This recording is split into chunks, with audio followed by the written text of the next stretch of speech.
네, 오늘 본문은 잠언 6장 1절로 19절 말씀입니다. 제목은 하나님께서 금하시는 것.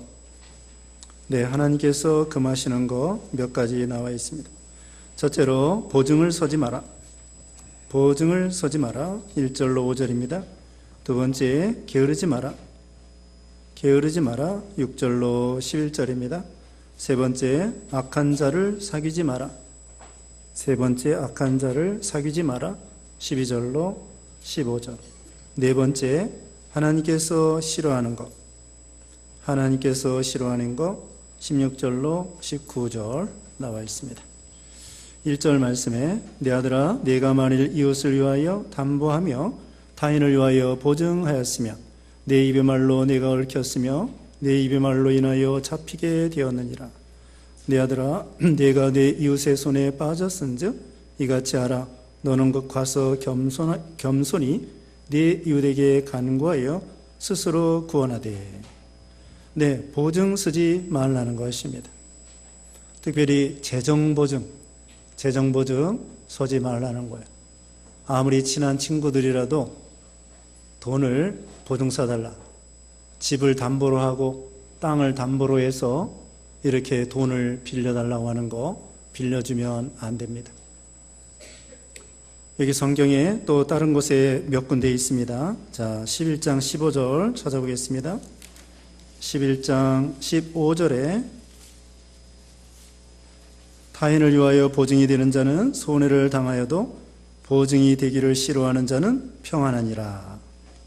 네, 11장 15절에 그랬고요. 또 22장 26절 보겠습니다. 22장 26절에 너는 사람과 더불어 손을 잡지 말며 남의 빚에 보증을 서지 말라. 만일 갚을 것이 네게 없으면 내 누운 침상도 빼앗길 것이라. 내가 어찌 그리 하겠느냐. 네, 보증을 서지 마라. 재정보증 서지 말라는 거예요. 아무리 친한 친구가 와서 보증 서달라고 해도 서주지 말고, 그리고 보증을 쓸 것 같으면 아예 돈을 뜯길 걸 감당할 수 있으면 서주세요. 내가 친구를 위해서 예를 들면 1,000만 원짜리 보증을 서야 되겠다. 그러면 친구를 위해서 내가 1,000만 원 준다고 할지라도 뭐 나는 괜찮아. 그렇게 하면은 서줘도 돼요. 근데 1,000만 원이 아까워서 나는 안 되겠다. 그러면 친구라고 할지라도 서주면 안 되는 것입니다. 그러니까 아예 내가 그 사람에게 돈을 아예 희생하고 주려는 마음이 있으면 보증을 서주고, 그런 마음이 없으면 친구라도 형제라도 서주면 안 되는 거예요. 성경에 보증 서지 말라고 했으니까. 부모 자식 간에도요, 어떤 때는 안 서줘야 됩니다. 집이 한 채밖에 없는데 아들이 지금 한 채 거기서 살고 있어요. 지금 집이 한 채밖에 없어요. 그래가지고 한 채 거기서 살고 있는데 아들이 사업한다고 보증 서달라고 그래요. 그 집을 담보해서. 서주면 안 됩니다. 왜 그러냐? 사업은 잘 될 수도 있고 안 될 수도 있어요. 사업은 잘 될 수도 있고 안 될 수도 있고 교회 가는 대로 다 잘 되는 것이 아닙니다. 만약에 보증 섰다가 저기 아들이 사업에 실패한다. 그럼 자기가 살고 있는 집까지 날아가요. 어디 살 데가 없습니다. 그런데 만약에 자기 집을 담보해 주지 아니하고 그냥 가만히 있고 거기 살고 있다. 그럼 아들이 사업에 실패하면은 자기 집에 와서 살면 돼요. 아시겠죠? 네? 자기 집을 다 날아가면은 자기도 살 데가 없고 아들도 살 데가 없다고. 근데 보증 안 서주면 자기 집이라도 남아 있는 거예요. 그럼 아들이 사업에 실패하면 자기 집에 와서 같이 살면 되는 거예요. 근데 보증 섰다가 사업 안 되면은 자기 집까지 다 날아가면 아들도 살 집이 없고 자기도 살 집이 없어요. 그러니까 잘 생각해야 돼요. 내가 이거 다 날아가도 괜찮겠다. 그러면 서줘도 돼요. 그러나 안 되겠다 그러면 안 되는 거예요. 저기 서강대 앞에 어떤 집사님이 하숙을 해가지고 하숙집 하니까 방이 여러 개예요. 그래가지고 그 집사님이 돈을 벌어서 하숙집, 서강대 앞에 하숙집을 했다고요. 방이 여러 개 있는 거. 근데 아들이 보증 서달라고 그래요. 그러니까 서줬어요. 서져가지고 집이 날라갔어요. 하숙도 못해요. 그래가지고 저 홍은동 꼭대기 가가지고 아들하고 같이 아들네 집하고 월세 살았어요. 아니 그 보증 안 써줬으면은 하숙집 방 많으니까 아들 시피하면 야 들어와서 살아나 그러면 되는 건데 보증 서져가지고 하숙집 다 날라가고 홍은동에 가가지고 아들하고 아들네 집하고 월세 살고 있었어요. 나중에 다 날라가지고 장롱이 길바닥에 다 장롱이 길바닥에 갖다가 팽개쳐 버려야 돼요. 그러니까 이게 보증 서지 말라고 했으니까 보증을 서면 안 됩니다. 근데 신용보증, 또 학생들 보증 서주는 거 있죠. 돈 보증이 아니라 나는 저 사람을 믿을 수 있는 사람입니다 라고 추천해 주는 거. 그런 건 좋은 거야.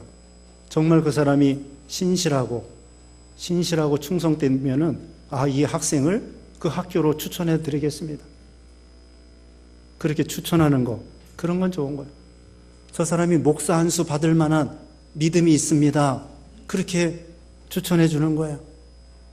그와 같이 어떤 직업이나 또는 그 학교 들어가는 것이나 그 사람의 그 신실한 것, 이런 것은 과연 그렇다고 하면은 인정해 줄 수 있는 거예요. 그래서 우리는 이런 것을 진실하게 그런 것도 얘기해 줘야 되겠죠. 우리가 교회에서 연말이 되면은 증명서 띄는 거 있죠? 교회에서. 연말에 세금 감면하는 거. 네, 세금 감면하는 거 그거 떼는데 자기가 연부한 대로 떼어줘야 돼요. 어떤 사람은 100만 원 연부했는데 1000만 원 연부했다고 그렇게 떼어달라고도 안 하지만 떼어달라고 해도 떼어주지 않습니다. 그러니까 여러분이 아들에 대해서 하려면은 연부할 때 여러분 이름하고 아들 이름하고 같이 써야 돼요. 자기 이름만 쓰고 아들 이름 안 썼는데 아들 이름으로 증명서 떼어달라. 안 떼어줍니다. 못 떼어줘요. 거짓말이기 때문에. 또 국가적으로 그거 조사 나오면은 걸려요. 그렇기 때문에 자기 이름 옆에다가 그 증명서 떼어줘야 될 그 아들이나 자부나 이름을 옆에다가 또 꼭 쓰셔야 돼요. 그와 같이 우리는 신실하고 진실하고 이렇게 해야 됩니다. 보증 서지 말라고 그랬고, 만약에 보증을 섰으면 어떻게 할까? 빨리 취소를 해야 돼요. 2절에 보면은 내 입의 말로 내가 얽혔으며 내 입의 말로 인하여 잡히게 되었느니라. 내 아들아, 내가 내 이웃의 손에 빠졌은즉 이같이 하라. 너는 곧 가서 겸손히 내 이웃에게 간구하여 스스로 구원하되. 가서 사정을 해야 돼요. 그리고 보증을 취소할 수 있도록. 이거 큰일 났구나. 이거 취소해야 되겠구나. 그리고서는 거기에 빨리 가서 또 기도하면서 그 사람의 마음을 감동시켜서 빨리 취소받을 수 있도록 해야 돼요. 여기 21장에 보면은요, 왕의 마음을 하나님이 주장한다고 그랬어요. 21장 1절에 보면은 보의 물과 같이 하나님께서 왕의 마음을 주장하신다고 했으니까 사람의 마음을 주장하셔가지고 빨리 그것을 해결할 수 있도록 그렇게 가서 간청을 하라는 것입니다. 4절에 내 눈을 잠들게 하지 말며 눈꺼풀을 감기게 하지 말고 노루가 사냥꾼의 손에서 벗어나는 것 같이 새가 그물 치는 자의 손에서 벗어나는 것 같이 스스로 구원하라. 네, 사냥꾼의 올무에서 벗어나는 것처럼 빨리 거기서 벗어나올 수 있도록 그렇게 해야 됩니다. 요새 그 보이스 피싱이 있어요. 전화로 해가지고 어떤 식으로 하는지, 예전에는 조선족 말씨를 썼는데 요새는 안 그렇대요. 말씨도 그냥 한국 여기 서울말 표준말 쓰고, 그래가지고 당신의 통장이 어떻게 됐다, 지금 여기는 은행이다, 또는 검사다. 그럼 벌써 오금이 저려가지고 오전 예배 말한 것처럼 검사가 전화했다고 하니까 벌써 벌벌 떨어가지고 무조건 오케이. 그래서 돈 1,000만 원도 보내고, 몇 천만 원도 보내고, 그러면은 걸리는 거예요. 그러니까 뭐 통장에 뭐 어쩌고저쩌고 그러면은 아예 전화 받지를 마세요. 전화 받지 말고. 또 어떤 사람은 거기에 대해서 욕하는 사람이 있어요. 욕하면 안 돼요. 욕하니까 그 집에 짜장면을 몇십 그릇 주문을 해놨더래요. 그런 악한 사람들이 있어요. 욕하니까 그 상대방에서 약 올라가지고 그 전화번호로 짜장면을 몇십 그릇 신청해 놨더래요. 신청도 안 했는데.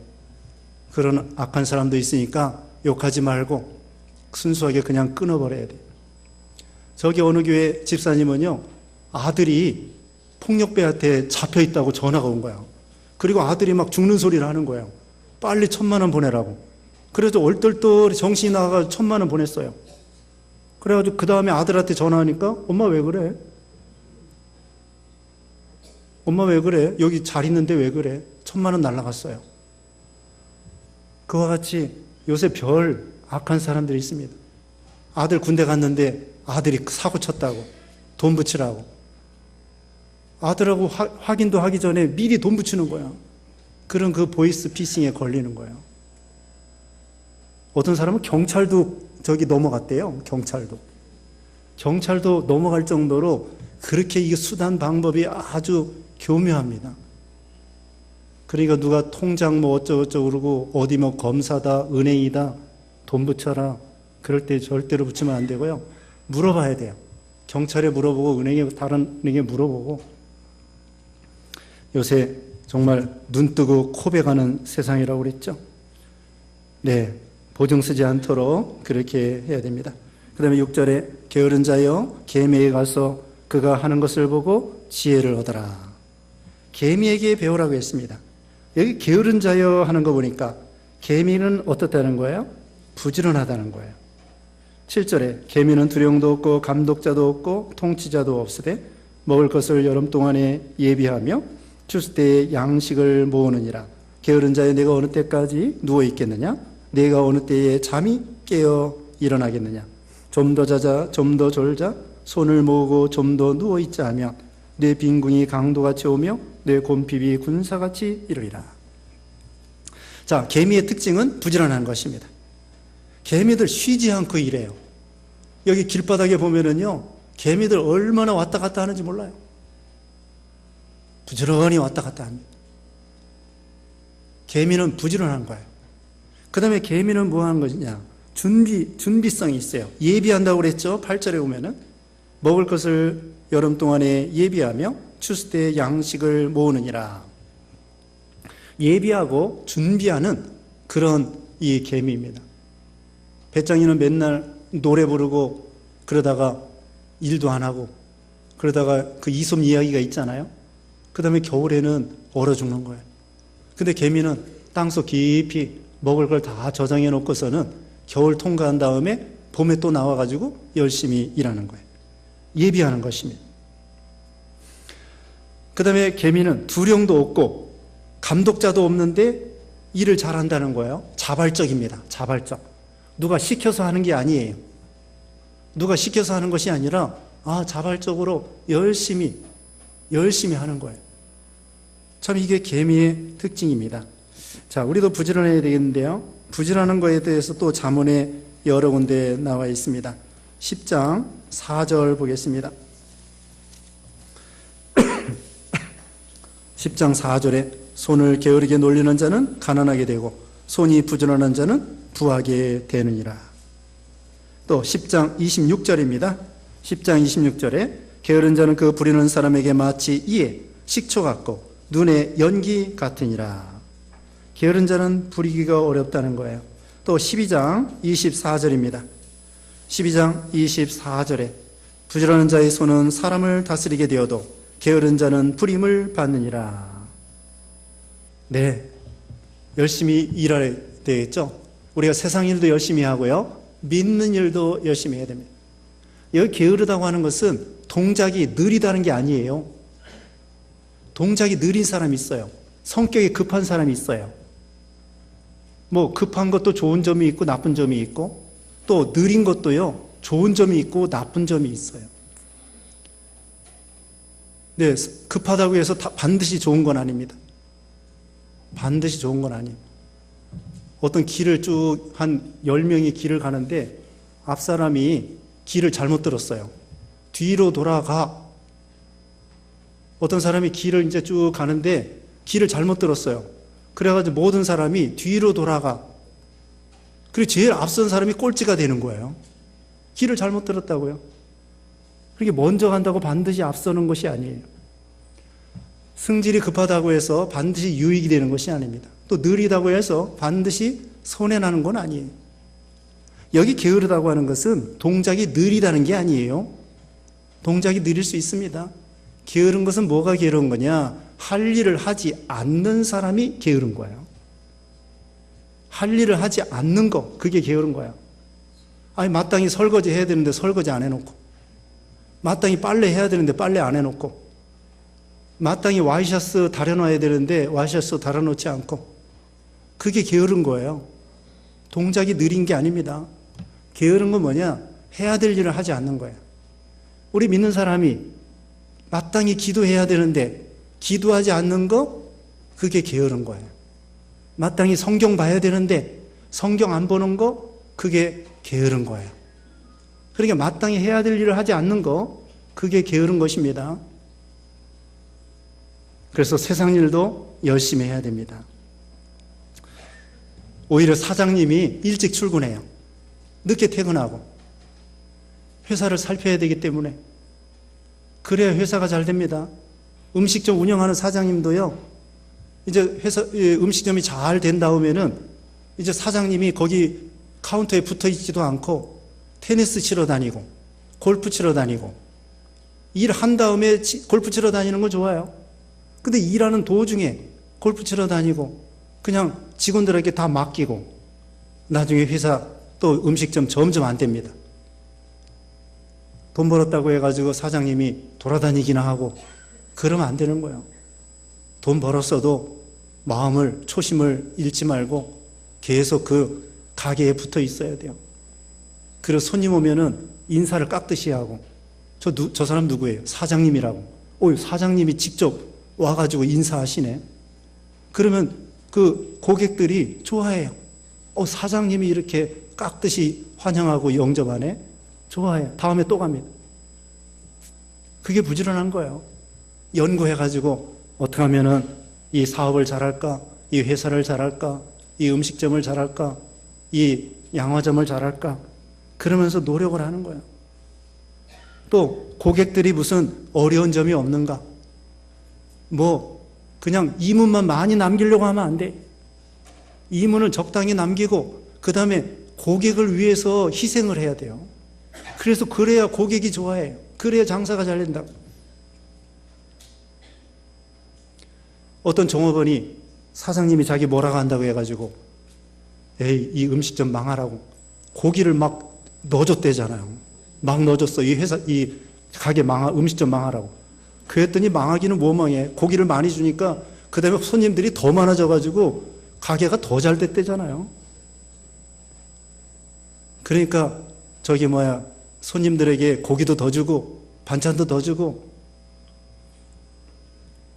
그래야 연구를 해야 돼요. 고객의 마음에 들도록. 그게 부지런한 것입니다. 자, 계미의 특징은 뭐예요? 부지런하고 예비하고 지도자가 없어도 알아서 자발적으로 하는 거예요. 시켜서 하는 것이 아닙니다. 이 공산당이 망하게 돼 있다니까요. 왜? 공산당은 시키는 것만 해요. 그런데 자본주의는 뭐냐? 알아서 해야 돼요. 알아서 해야 돼. 그래서 탈북민들이 우리나라에 와서는 적응이 안 돼가지고, 북한에서는 시키는 대로만 하면 되는데 여기는 시키지도 않아요. 자기가 알아서 밥 벌어 먹어야 돼. 그러니까 이게 서로 안 맞을 때가 있다는 거예요. 그래서 부지런하고 누가 시키지 않아도 자발적으로 하고, 믿는 일도 마찬가지입니다. 믿는 일도 누가 보면 하고 누가 보지 않으면 안 하고, 그게 아니라 자발적으로 하는 거예요. 그 다음에 넘어갑니다. 12절에 불량하고 악한 자는 구부러진 말을 하고 다니며 눈짓을 하며 발로 뜻을 보이며 손가락질을 하며, 이 악한 사람들이 이런 거 따라가지 말라는 것입니다. 그 다음에 14절에 그의 마음에 패역을 품으며 항상 악을 꾀하여 다툼을 일으키는 자라. 네, 이런 사람이 되지 말고요. 넘어가서 15절에 그러므로 그의 재앙이 갑자기 내려 당장이 멸망하여 살릴 길이 없으리라. 결국은 악으로 달려가면 하나님이 징계하시고 심판하신다는 뜻이에요. 그 다음에 16절에 여호와께서 미워하시는 것고 그의 마음에 싫어하시는 것이 67가지이니, 7가지가 있다는 거예요. 하나님이 미워하시고 싫어하시는 것. 17절에 그 교만한 눈과 거짓된 혀와 무죄한 자의 피를 흘리는 손과, 여기 보면은 눈, 혀, 그 다음에 손, 마음, 발, 이런 것이 있습니다. 그래서 우리의 몸과 마음과 이걸 다 바로해야 되겠죠. 첫째로는 교만한 눈 버리라고 했습니다. 다윗이 시편 131편 1절에 보면은요, 내 마음이 교만치 아니하고 내 눈이 높지 아니하며 내가 크고 기이하고 미치지 못할 일에 힘쓰지 아니하나이다. 다윗이 원래부터 자기가 왕 되려고 한 게 아니에요. 그냥 양치기로 늙어 죽으려고 했습니다.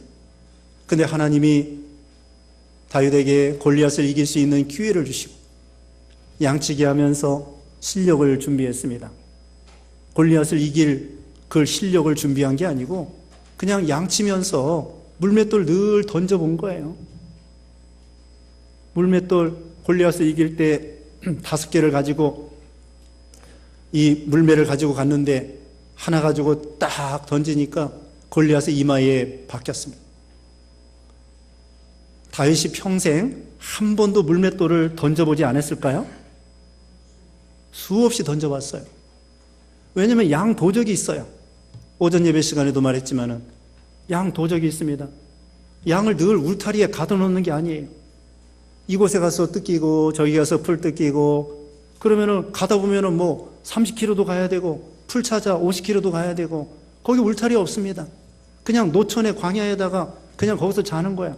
그러니까 이리들이나 양 도적이 몰래 저 끄트머리에서 슬슬 와가지고 양을 물어가기도 하고 훔쳐가기도 해요. 그럼 깜깜하니까 안 보인다고요.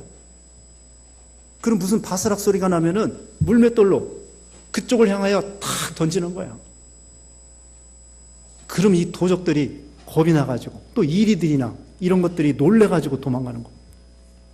낮에는 뭐예요? 낮에는 던져가지고는 탁 던지면은 정콕으로 맞는 거예요. 이게 다윗이 수도 없이 물맷돌을 던져봤어요.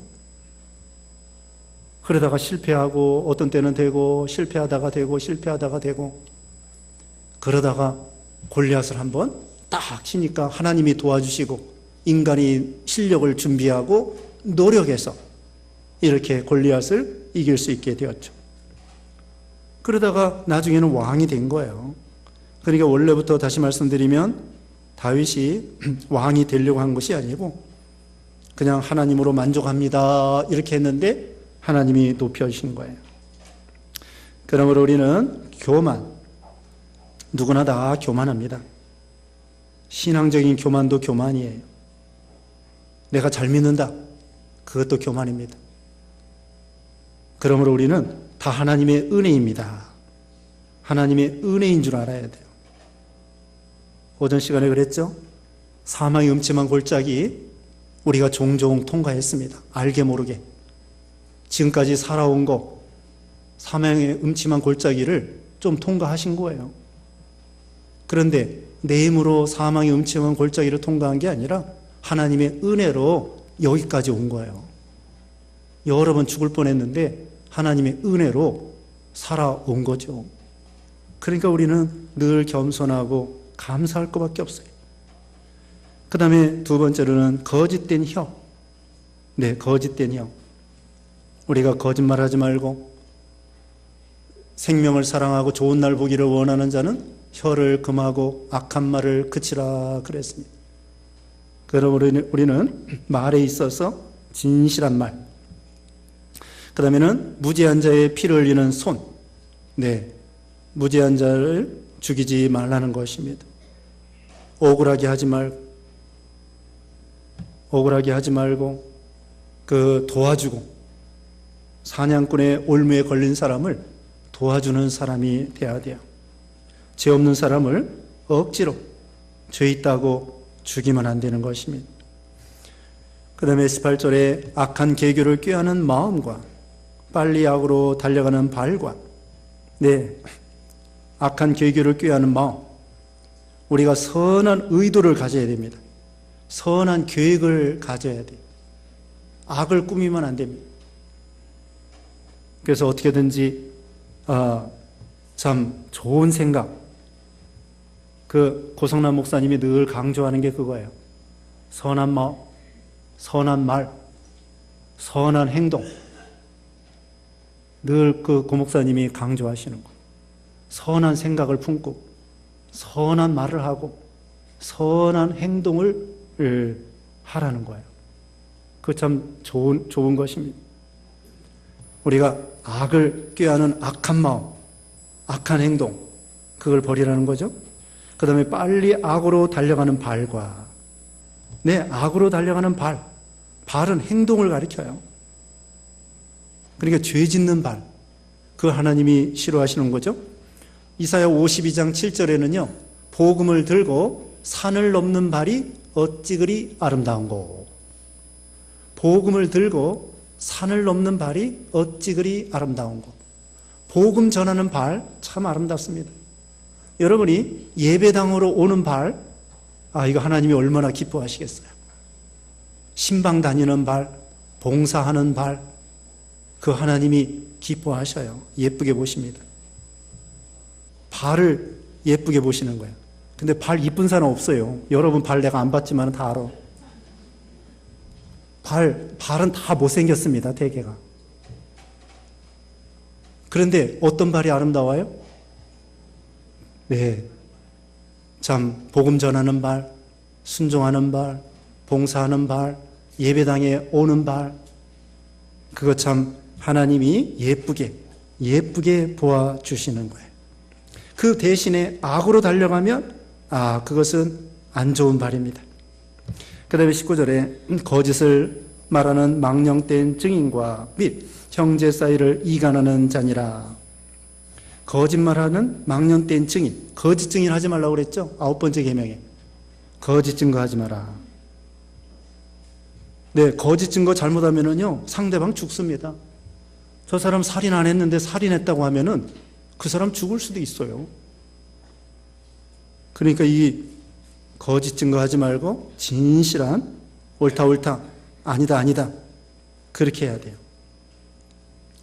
근데 어떤 때는요 사람 죽고 사는 문제에서는 이거 조심해야 돼요. 예를 들면은 거기에 기생 라합이가 이스라엘 정탐꾼 여리고에 이제 정탐하러 왔을 때 기생 라합이가 여리고 사람인데 정탐꾼 2명을 숨겨줬어요. 그랬더니 찾아왔어요. 그래서 이제 그 지붕 위에다가 3대 속에다 감춰뒀잖아요. 그래서 여리고 그 군인들이 찾아왔어요. 여기 정탐이 왔다고 그러는데 봤느냐? 그랬더니 오긴 왔었는데 벌써 나갔습니다. 그렇게 거짓말을 했다. 어떻게 해야 되겠습니까? 이건 사실은 잘한 거예요. 왜? 진실하게 얘기한다고 해가지고 저 위에 숨겨놨습니다. 그러면은 그 사람 죽게 되는 거예요. 자, 사실은 거짓말 안 하고도 그 생명을 살리면 가장 좋은 거고, 네? 이것이 상충되는 거예요. 거짓말을 해야 되나 말아야 되나. 진실하게 말하면 이 사람이 죽게 되고, 거짓말하면은 또 거짓말하는 죄가 되고, 두 가지가 상충될 때에는 어느 것이 비중이 크냐 이걸 생각해야 돼요. 생명 살리는 것이 더 큰 겁니다.